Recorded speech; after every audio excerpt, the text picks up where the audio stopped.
Prophet Nigel Gaisie. Unim nimpo obi aboni din akira na wanka sakura no unim wo kwan be so kwan be enso. Minim no one on one. One on one. Yes, minim no one on one. Ekoba say na me ye adwuma o Gambia. Ye bie company bi ho. Enti me wo ho na obi be ka kire me say guy bi aba yesi oyo osofo na ye fe no Nigel Gaisie. Obi na ebo ni din kire. Obi na ebe ka kire me say ye frɛ no Nigel Gaisie. Hold on, ma menya de kitu messing about so na ya hwe sa asemi na watwa on common so. Yes, I'm a born again said you can so onim Nigel Gaisie one on one. One on one power. Na just say any joke. Enti Nigel Gaisie asamo before am me be kasa no. Me pese we your issue and no come Nigel Gaisie directly because me hear Nigel Gaisie if you have. Na me interview Nigel Gaisie based on my account no. Na Nigel Gaisie yin same because we Mami asem obeka na part one of many our deba. And sembu hopapa very explosive indeed. Na Nigel Gaisie etiemia or your software me here no ha based on Mami account na me Nigel I one on one. Ama twaso. Inti me wo na Ghana lady ba ko frɛ me say yesi sofo bi free Ghana aba. Na enamobi so na oba Gambia ho. But I also brew hono nipa na disappointing into friend nipa na onya no. Na me say na eba ne sen nti ho na ija ye fa car ene ye call bi ana owo. No da hotel bi in fact hotel no hu a enkoyie nti akoba say me ne no etena ase na edi nkomo nam so ahai ye de ye adwuma wa ha na den na do ba e no se onya asofo bi wo Facebook na sofo no invite ne se ombra no monye program afi de program omokọ akoye no obedru kro nim no wehu sofo ni biu na mse ba by air ana say by road no so ba by road na mse okay me so me ne Denmark abrofu bi na ye adwuma enti me ewom se me kase me oska but emwa ebetime de aboa no ye de beboa na baby awoda no eye niwo ye ferie enti meyiw efri ha na me de wakoma madam fubi o ye selelion ye fe ni yema na me de ne call yema ni fi ye call yema ni fi no na me ne tena na me ka chen se krachi aha de ye believe wo inuro juju ene ye de sustain o pese we adwuma ekoso a enti picture onim ni ba ko yema no I see no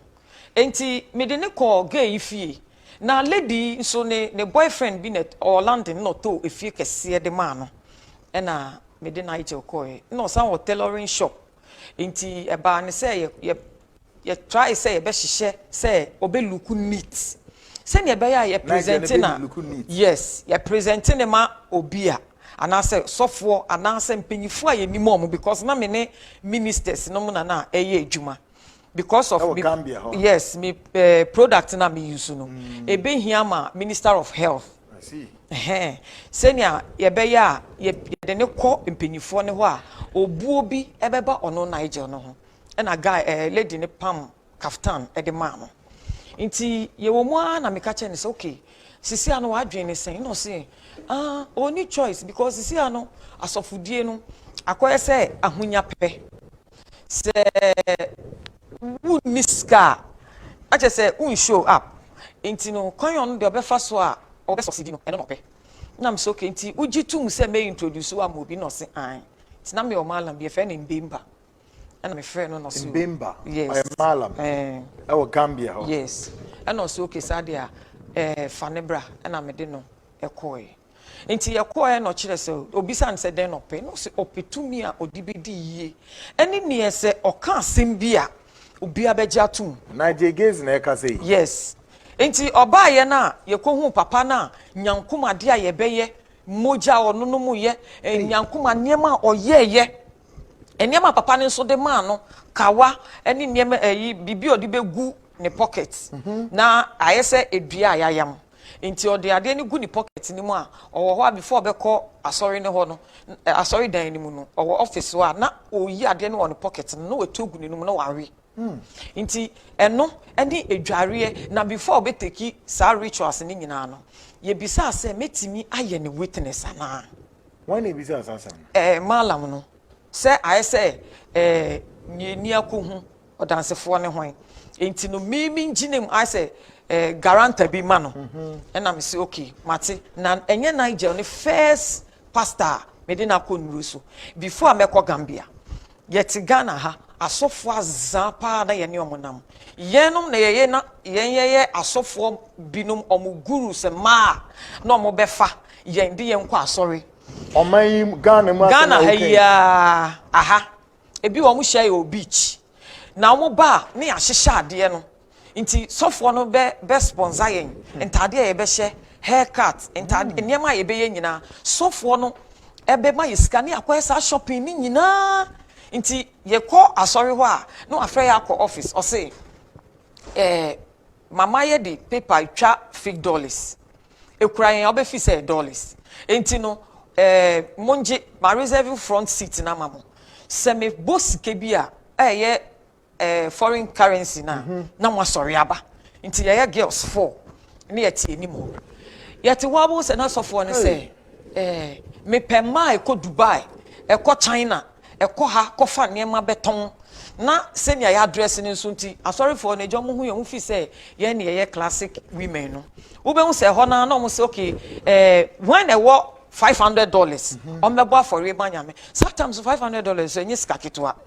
nti ya sa na wo be hu say ye na ma sorry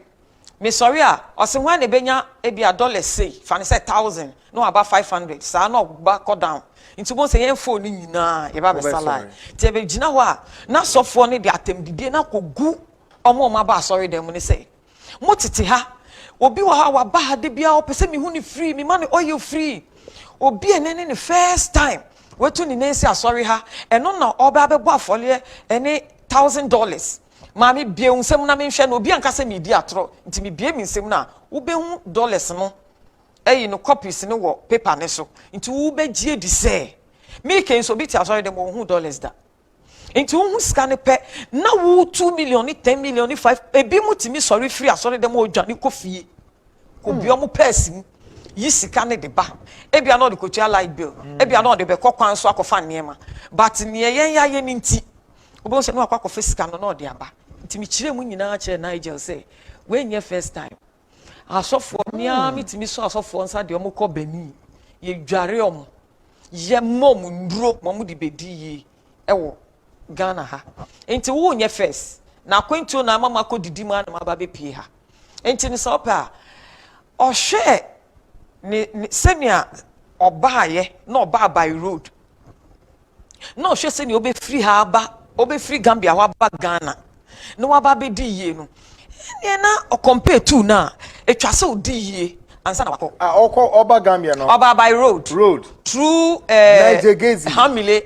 to Burkina to Mali to Senegal to Gambia oba na ni ho aye fin la course bi ene kumasimpa bi na hye no nti eba ne sa na me ne kan ye na no se an ogitum ti mu ma na ye hye bi ewie ada na Gaisie ye o Gambia eno ni minim se me dia mama card ni na ya oyeye True Word Prophetic Outreach Church. Yes, okay, correct. This is what we have on the screen. And oye stroke Ghana stroke South Prophet Africa Nigel Gaisie stroke East London and na maybe say so for East Legon and now say East London because who London won't call that. Yeah, who nim London South Africans won't call that. Okay, who they also din no sorry no problem. And no the Gambia telephone number no eto for programs are yahye e wo kuro no so ente plus 220 the Gambia number na da ho and da so no card wey me say me ko tu wo me niemem and no the Ghana de ne so number we na o use 0244 093032. Correct. Wow. Card nechi boy be a fan no as ne send vice o send personal secretary say then your friend Obi boy ni so number and a go echiri no. I see. Good. Inti na ono na oye ni secretary wo be ko Nigel ho no so na besi ni nyina ya de aye hyehyɛ. Inti e ma ni bi nso so omo sika no pese omo hu na no ma be fa me ni yema so. Inti ye ko papa ni ho a oye niema ni nyina ma ye na ye stages ye ko stage 1 ye ko stage 2. Se obe puti no into practice na obi ehu se waben no e na papa ne ka che ne se dana na ju before obe ko program ye ne Nigeria pastor bi o no so okro no so ya azan number 1 e hihye program because na sorry dan so e na ye ne ko kan na me se we o me brother o free Ghana e bai satam na me ankasa me ko lighthouse ba me pese lighthouse e wo Gambia ho ba me pese Nigel dey na fufuro ne nkwasi asem ne beko ho nti ene apiane ma Nigeria for because enim say Nigeria for asofo ni binom omso mu ye kuruku ene dey ne call sa sofo ne ho nti e ba ne sa na papa ne ka che ne say so okoye start program na onfa we ni hye ne nsa na only ki oba no ansana nti odi we no hye sebio monima ordin insani finger oba no na se ring ni hye no we jai ring na to oba na se into already to ho na no we leak na ntebedu na oba na ye wet oye wet ni sa na ekogu kawa ne ho a na ordin nsei na de atu na nu into enu echi no na oni wa have sex ansana ye beba be fa no e de na akọ enti before ye de ni be call hotel ho no wo ye ma ni fie ho na me ka che ye ma se me mfa wo ho ma guy we ba mi ni ma dia Nigel ye lady na najo no ade chi ye re ye hwe ne picture ye ma no enti ade chi na me ba o selelioni I see. First o see those days na ni papa ye mayor ba ni papa no we film di deda enti o ye kokokokokokoko enye se we bleach kura ni natural color no nti hu na no osowa hu na we ni be no wo kombe do no nti mi ba ya no na Nigel kan kasa kire me say awula efe ahun kele wo yi na me say adinti na se wo yesa because me di wako baby nti so be try ma yen ko hihye girls e ma na gay ya wo di ade na because on no ene sa dia na wa start ya ene se you free hand me ade ko hotel into a 5-star hotel koko something and I'm a call hona ye kodru ye no nkomodie ma ye ne receptionist no mudi nkomo na ba ko ka che me say Ghana fo bi mpanyifo bi aba ha o mu ye meeting and I'm say sa na me ko alert Nigel no into ye ya ko hu mpanyifo na omo ba ho no ebe ye meeting no ye ya ko hu omo inti anu echi no ene esan hihye na me say okay ye do be ko state house ya jame ho because me ko ye presentation bi ma ya jame ene ye di proposal bi so ko ye inti ye ni me inti me do be ko vice president oyoba aishetu me do be ko ne ho because of wenyi kotodwe ne yare nkitinkitin bi na ko bom pa ye ma no enema na ye ni nyina ye because of say ye benye sika intimidate no call ye no na ye na papa maame no vice na ema no $50,000 wo musikem inti ne ye nyesika na ye de bae ti ye bae na tententem o no ma se change kaftan ma no no wakope ya peledi bi ama no no ne wakoli no de abesia ko stage inti eno no se oye sa rituals ni wie o telephone number no e shetokro ma obebo really because that time no eshetokrom obetumi abo obebo telephone number no amomwepie but ontimi nka bibi more than telephone number no so obeka kire say ubehia obi ochina obema $2,000 ana ontimi nka no nti telephone number senko so eno na just a spirit na ye edwuma oni yes say why rituals enyiramwa tuntum moja kraman tuntum moja na niema binum a odware ye ne otutu fom e de hihye ho ne niema osiri opese na ni bi na ye wild na oye moja nde wanum bi onum enti na Gaisie ti hoi wanum moja wanum moja kra num atra na eburu moja so ama Nigel me otio or share life. Nigel, me catch there will say massacre. It is only himself boni papu.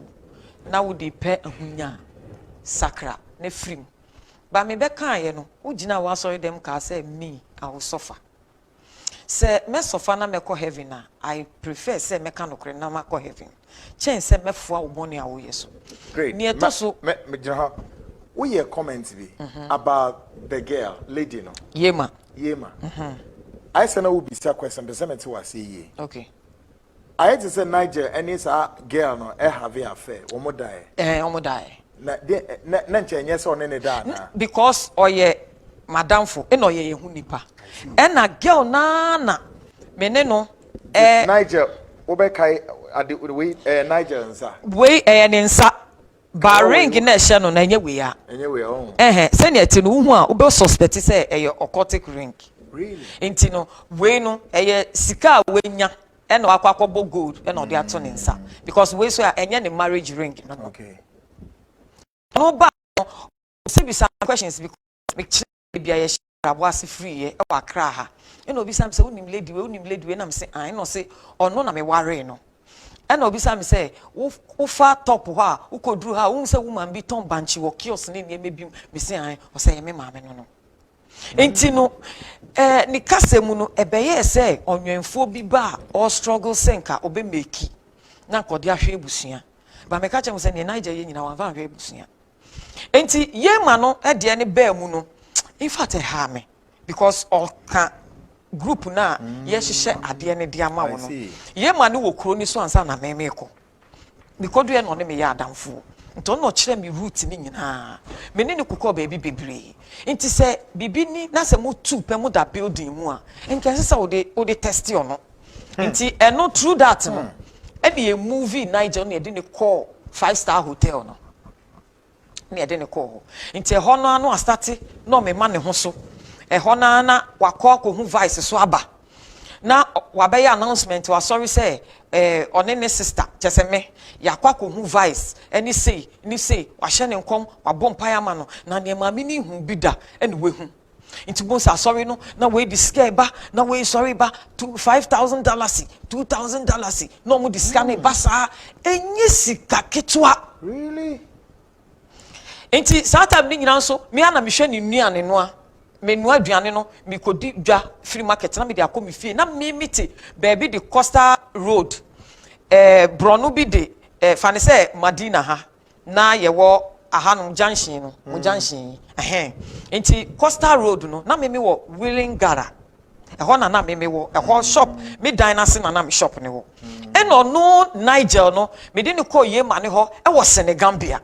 ho na brofo ne ba o beach ano ho na brofo ne ba omo dida hotels ne eyi nti sa ye ma ne area ni mu no ya brofo tourist center pa brofo no omo wo ho ne side kakra bi na ye rent hotel ne ma Nigel Gaisie after all me kan ne mi nim envanya hwe ba ne mi nim na America ni nti America no ye nye politics yenya against anybody but obia wa bretiti ni morim for 10 years na wenya 1,000 Ghana bi ato na osofo bi di one day ebeton fake oil bi ede ama no no we busa nipa no waji to the extent say omuni bebre yere no moda e na bebre nso ekogigigi sa Indian product ye gugu Opera Square e no mo de tormenting ma we no mo tormenting ma we no ma na fe de omo ya na omo ko zero a na fe no mo de bedding ni kwakoto asofu genuine ni so a ho no omo ntimi masofo ne kapre eni na de bia deliverance na de bia kei na me mfiu na bibia be hye me ha na bibia be ye me say na yes sofo ne de ne nsa hye wase no wan hwa de a na hye ne nsa e no de hye wase eno liki wo fi say wenya sofo a obeboa wo omo mboa wo ne emwa wo chena enti ya another day ni asanko ni akoya another rituals ni aba kosi so di we 7 days program ho na sa obi we organizes program o Selelio ma Nigel Gaisie ɛna meka kyɛ ne sɛ me ntimi ngya ma adwuma hɔ ɛnkɔ salarium enti sɛ wopɛ na wone obi no ne nkurɔfoɔ bi bɛkɔ deɛ no problem no so ma me worry na ɔkɔ a ɔbɛsan aba ha ansa na wakɔ because ɔpɛ sɛ ɔyɛ shopping ne nneɛma bi na mesi okay ɔkɔyɛ program no salarium na Nigel free hɔ company ni sika na yɛde yɛ false demonstration wɔ altar so otimiji company sika free me nsɛm dollars say this one is not for the offering bowl, it's for my pockets because ya hyehyɛ ho sɛ me sorry the skaba and ono so kan sɛ o the scan ba me infa nto ɔsɔfoɔ ne offering bowl mu na me wia makoka kyɛ ne sɛ me eji enti no me the best me pocket na maka sɛ where there is my own Ghana sister who is blessing me with this amount na waji the ahye ne pocket ye pon ne ebedru fie a ana ne hotel hɔ a no wakan ma de ama me emu eduane noa emu midnight 12 o'clock rituals yeye or run about so really me na me ka kire wo kro nim wo Gambia ho won se ho no omo jimrodi enti no wo ya ade no so a eye adwuma ma wo enti yeye ni nyina wie ye ode ye program ni wie okọ selelion no na oye na adwen se obeba omba na me se company ni sika no bomode anafa bre me oh mami nsuro se ye no nti na besa ma na ba Gambia ho sa short time on dia enyo ochina no past 6 o'clock ho so anopa no eti sa ha no mahemachefo enti no memra na membeji ska no ansa na ye de na ko airport na Nigel abedi beye 3 to 1 month 3 weeks to 1 month ya rituals ni nema ni nyina ma na ewie company ni sika na ade chiye na me fa taxi ko ya o de pabam Nigel edwane free Gambia one sika na mame taxi up and down petrol aye togu ye maka mu nkrofo na me organize ma ebi mu ba consultation ni sa nema ensu ye de 7 ni sa nema ni nyina Nigel Äxp0ses ni mu bia mame nana me taking charge obehu Nigel agi we hu me yes because na makwa me hustle aja bibi kakra wo minsim na me boawa na me beye nipa boni ni nti mankasa if at ha me because company no mo be ha me pa nti when na one day na me say o me ba be fa komade ne niema bi a kroni so ofo pe ye Ghana goose me ti plane mu a ye koye transit wo selelion plane mu na metia no mo ya announcement oma francophobia o selelion omo ba be join ye ni nsem omo to a obi ye chukururu fiti entrance wa dey ba inside me nkotu mania Nigel Gaisie and I relax ye because me start wo ho a plane into na se plane so etu na na wiem a e be free so abetofo enti me kan me ho down na me relax ye press me makoma na obedru me nchen pe when em say ni ticket ni kura na o she last kura na say so who can say na say we another time wa ba Ghana na to wasen aba back biom omba Ghana oh oba Ghana no okọ selelion okay na omba Gambia ho biom okọ selelion yes enti no me so me nim bebia so wonu we twa wabo wa twa me abo wanya ne wo pa wi enti me ba Ghana be fa me niema me nya gidie bia se me hu Nigel biom enti me de ne se me ti plane ma obeto me maame eti sen na otumi hu de hu me pa maame eti sen na me say fine because na me buefu no mankasa ye drew airport kotoka ahano me suitcase na tata so because me tone na me be hwe gu ha na ma san de empty ni ko na makoto ne ma ba me drew airport me yi me suitcase me too many Nigel the pabam oko mankasa beto me nyema nyina na me call we na se wo fi se hwiansi ntimi de makama no atum me san wo hwa na lady bi omo ye twins ne twin sister ba ko wa ha na ba ko wo ho na ofre me say madam bro na sofo no wasan aba na me say correct and then me share jeans me frɛ ye ma me kin na kaftan ni nneɛma bi a ye ma pamama na ɔde ba Ghana be programs no wentuaka nti hɔ na me ni ye ma ɛne ye frɛ nkrofo bi ni nkrofo bi kyɛ sɛ ye so a ye ho na ye kɔ ye nipa ba programs no because ɔyɛ prophet ɔmo ba nti hɔ na me hu protocols na me say oh you don't remember me I'm the sister to Nigel Gaisie oh say oh okay na me wura asɔfo ne office hɔ and I'm say Nigel ko kan shika ha me mene program me mafite program ne ba fe bu na pe enele nkebo wo yenyo won wie wo man wie mo ko le no kan shika ha me mene nanyumo mafite program ne ba fe bu na pe enene ni bra bem pa na ni bra bem because I didn't say oh yes sir enti ehɔ na no say natwi na all pese o mafia me kire pastor ne say I'm trying to say some things be so the pastor should sort me out. Wow. And a pastor Nibisa me Nigeria pastor and I'm say yes the first time he came you know you are aware that I'm the lady who organized this program this prophetic service or whatever for Nigel. Nigel is owing me. He did not pay me my money so I need my money now. Wow. I need my money now. Ehonana pastor ni so pamicho. Me bra for me king na ye de maami bia ye se wanya arthritis ni man bia na ni efra or ye kokokokokoko abet na Nigel enim ye se na man need to gold e na okopie bibi so na ni fra ye omo di na chi asori bia anye ye ye de man ya ba be si Nigel enim e na me hwe man no na masere na mawusu miti na me hwe na me se Nigel ka ole no ko e mene mafito otofan afen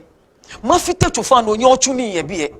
Pena, pastor, and he said, oh, auntie, please, I'm ever ready to talk to you, so relax for me.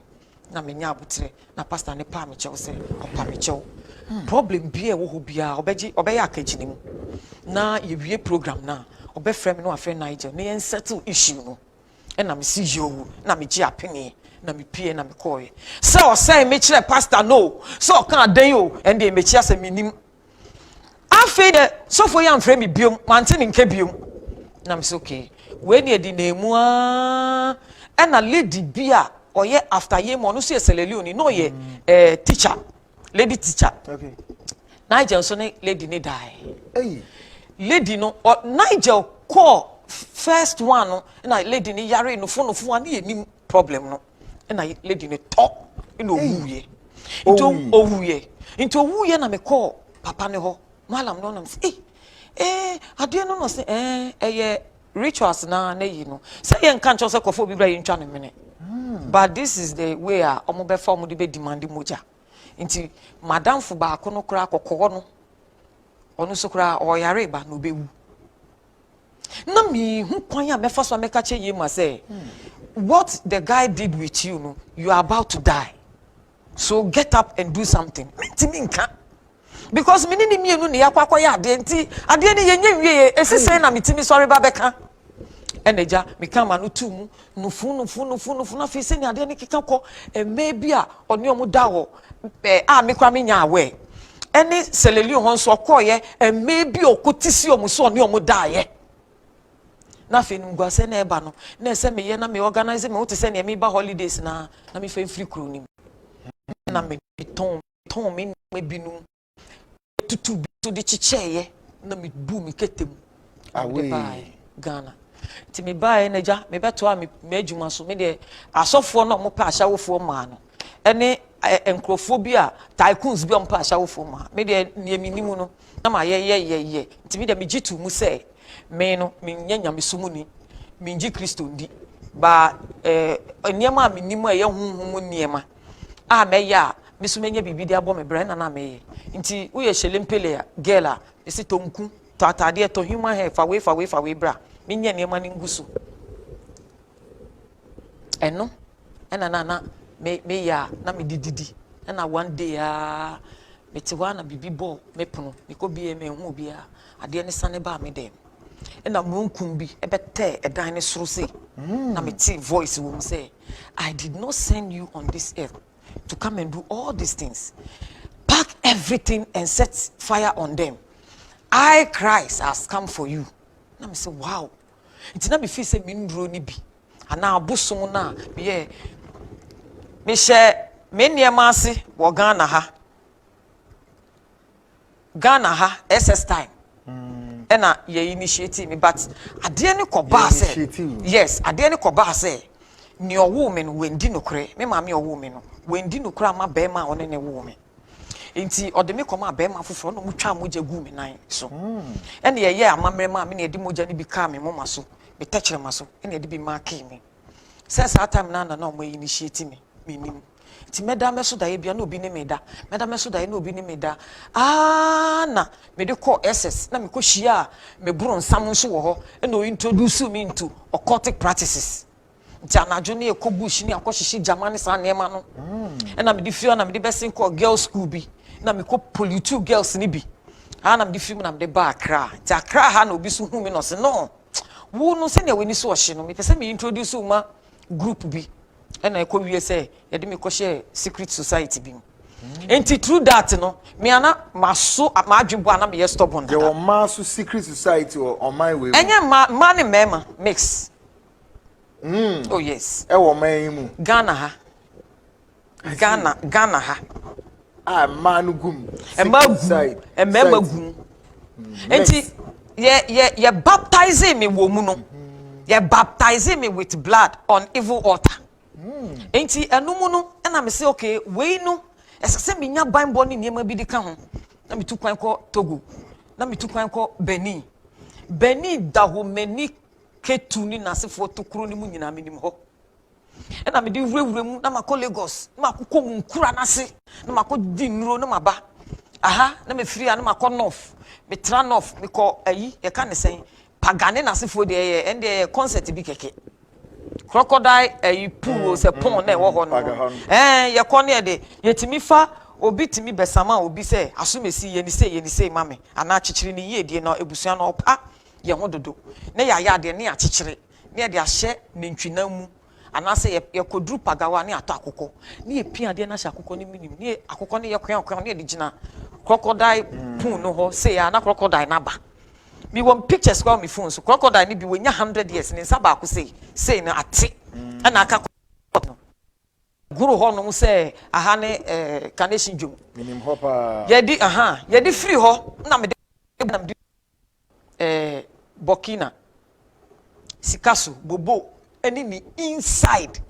ye di ra ho me di free na me san dey try e dey call Mali yes introduce Guinea Bissau Guinea Conakry. Mepe insu. Wow. Asemia ehu. Hey, Ghana and some no doso papa. Na me bese me bisa ama question bi na fi me de ama de bisi ha. We part 1 of Ama Born Again encounter. In the spirit world and again encounter with Nigel Gaisie. Nigel, on se me catch up. Me pese me nya o still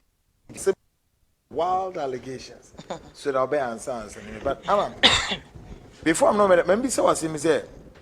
Enti uko occultic esumu ube so powerful wa utumi enchantment ni ade. Na odi no utumi di hanipa unlike a mema idi ya omone a man de da ese wo na se no. What were some of the things that? Me de na misiki powers no se me di benya me wealth. Oh, okay. Na on say obi wo ade we a opese o protect. Na ye chese ahunya keke. So but na mabia benya adwen bi se me pese me ko deep we si ho. Na wo hu eni no. Ni ho. Inti na me say me do is corner me cut down. Inti me call ye pa. Ahom ben sa na utumi ni wo nya physical encounter utumi hu say these are wild spirits. Who be bisa? Hey. That's you can't ewiem tumfo ni we no ebinum bi o ma no maka ewiem tumfo ni we yeah sometimes yeah na me pese me catch asofo bi no say wakọ baby na ya ma west bi se chanti na unim words adia spirit a friend abrewa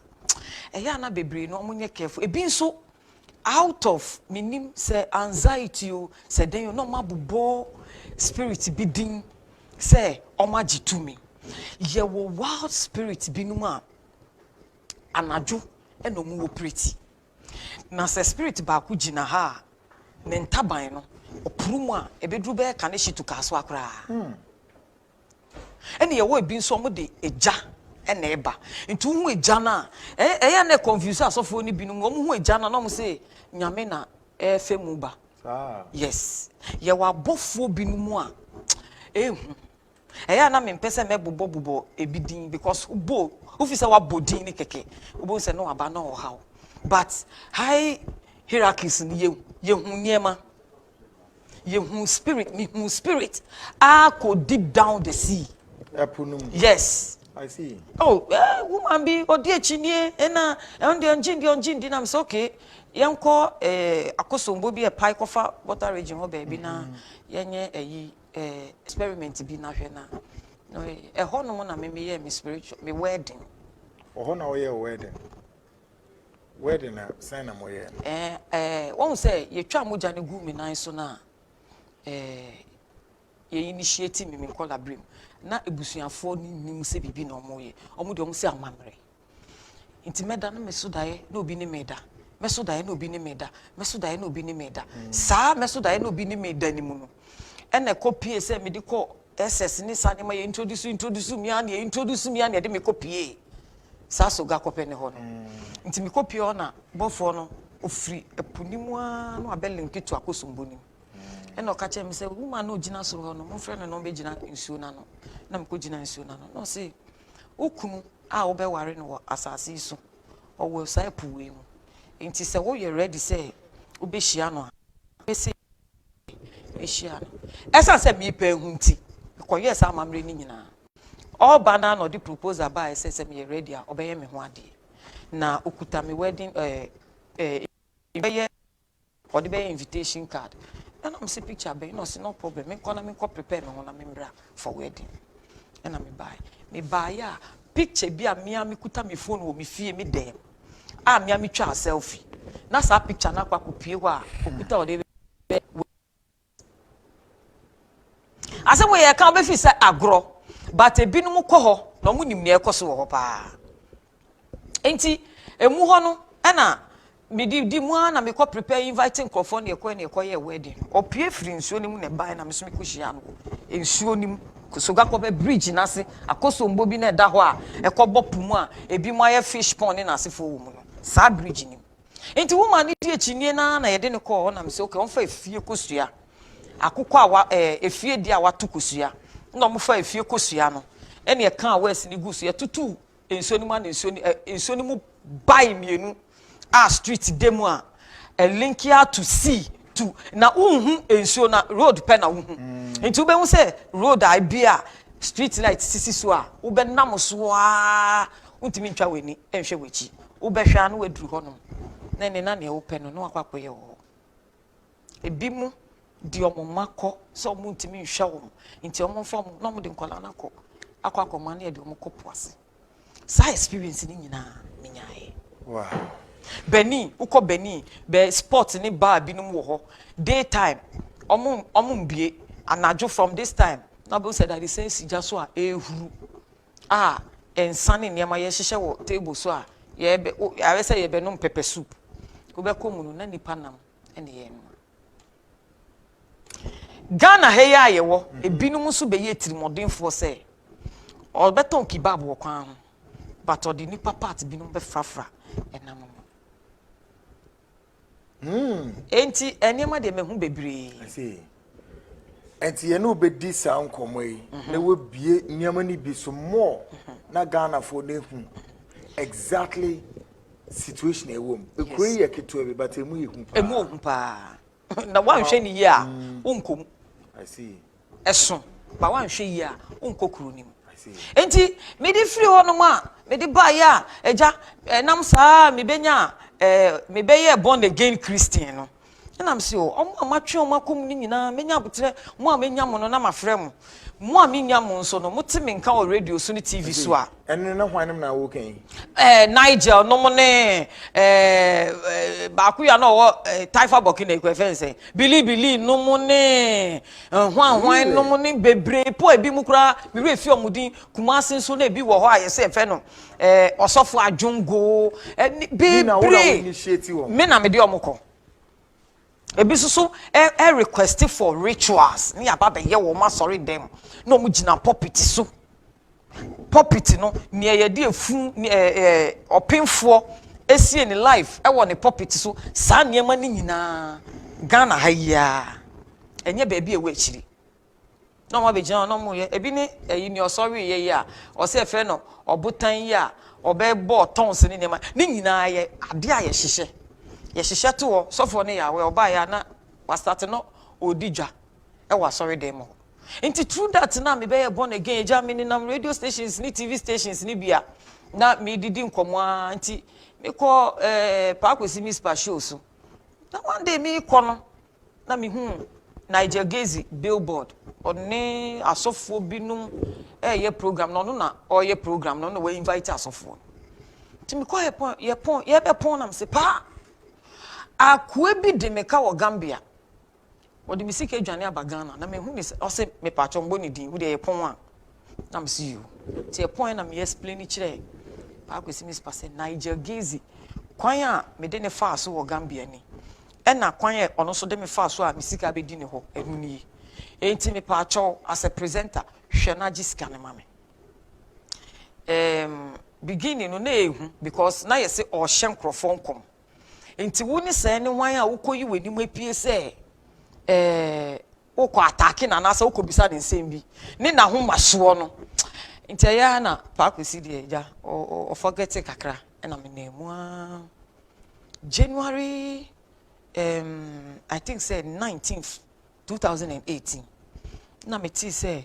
o preach wo radio station bi